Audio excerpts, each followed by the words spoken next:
जय गुरु जी संगत जी। हम श्रवण करने जा रहे हैं हमारे गुरु जी की महिमा दिव्य आभा का पहला विषय सत्संग श्री गुरु समरण।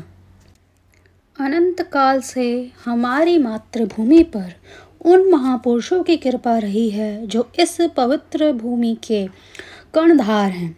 इस देश का अस्तित्व इन महापुरुषों पर निर्भर रहा है, जिन्होंने अपनी असीम शक्तियों से धर्म की रक्षा, विकास और मर्यादा बनाए रखने में सदा अपना योगदान दिया है। समस्त देशवासियों में श्रद्धा जागृत और सबको आलिंगन करने वाली अनूठी परंपराओं का विकास करने के लिए हम सदा इनके आभारी रहेंगे। प्रागैतिक काल से जब प्रतीकात्मक ढंग से पौराणिक कथाओं का प्रादुर्भाव हो रहा था, तब से ईश्वर की यह अमर संतानें देश का प्रशिक्षण और मार्गदर्शन कर रही हैं। भारतवासियों ने भी अत्यंत संयम पूर्वक इनके सम्मुख बैठकर इनके प्रवचनों का लाभ उठाया है। उनको श्रवण करने के बाद संपूर्ण विश्व में वासुदेव कुटुंबकम की परंपरा निभाते हुए उन श्रुतियों का निरपेक्ष प्रचार किया है। भारत देश सदा से पुण्यात्माओं का प्रिय रहा है। इसका अनुपम सौंदर्य, इसकी नदियाँ, पर्वत श्रृंखलाओं, हिमाच्छादित शिखरों और विशाल मैदानों से परिपूर्ण है। यही इसकी रक्त कोशिकाएं और भाग्य रेखाएं हैं।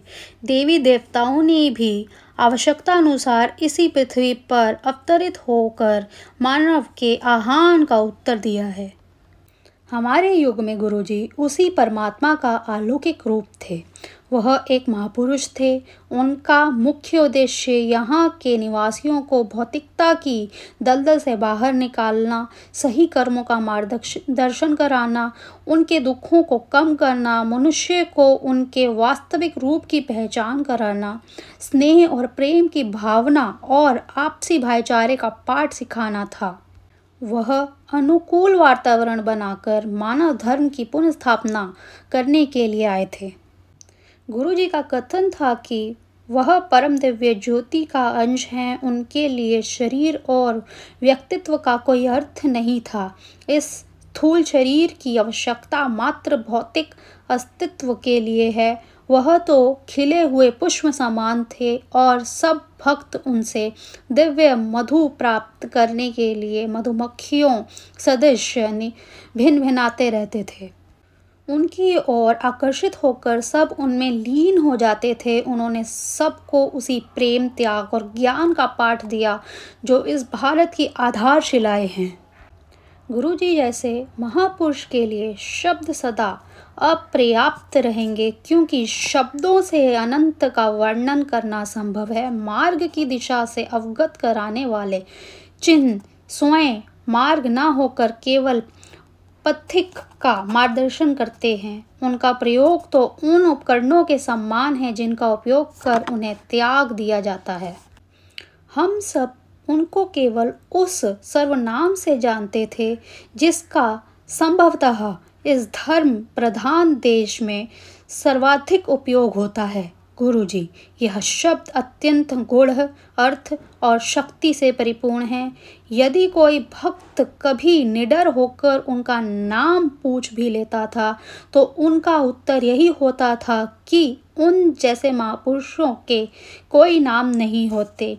इस उक्ति के साथ ही वह अपने अस्तित्व को भी व्यक्त कर देते थे। ईश्वर के दूत, सृष्टि के रचिता, ब्रह्मांड के नृप नहीं, वह तो स्वयं परमात्मा थे।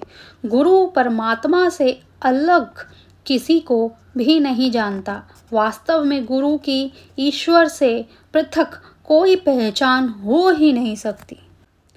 कहते हैं कि उन्होंने 31 मई 2007 यानी 31 मई 2007 को महासमाधि ग्रहण कर ली। हमारा इस व्यक्तित्व पर विश्वास करने का कारण यही है कि हम उनको भौतिक देह सहित मानव रूप में पहचानते थे और हमें उनसे अनुराग हो गया था। किंतु पलक झपकते ही उनकी वह काया समाप्त हो गई। अपने द्वारा निभाई जा रही भूमिका पर उन्होंने स्वयं ही पटाक्षेप कर दिया। इसका कारण यही था कि वह अवतार थे, दिव्यता का मानव रूप। वह तो शिव, नानक और प्रेम के मूर्त रूप थे। यद्यपि ऐसा कभी नहीं था, वह तो एक ओंकार थे और सदा रहेंगे। वह आज भी हम सबके बीच विद्यमान हैं।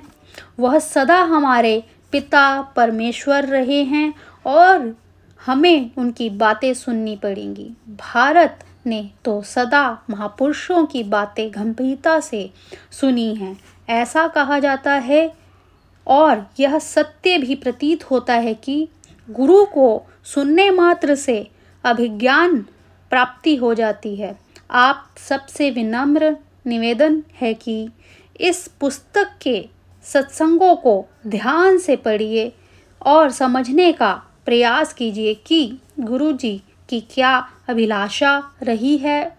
उन्हीं के आदेशानुसार यह पुस्तक उनकी प्रिय संतति द्वारा उनको सप्रेम भेंट है। अध्याय समाप्ति। अंगद जी, कोई भी त्रुटि हुई हो उसके लिए क्षमा याचना है। जय गुरु जी। शुक्राना गुरु जी। हर हर महादेव।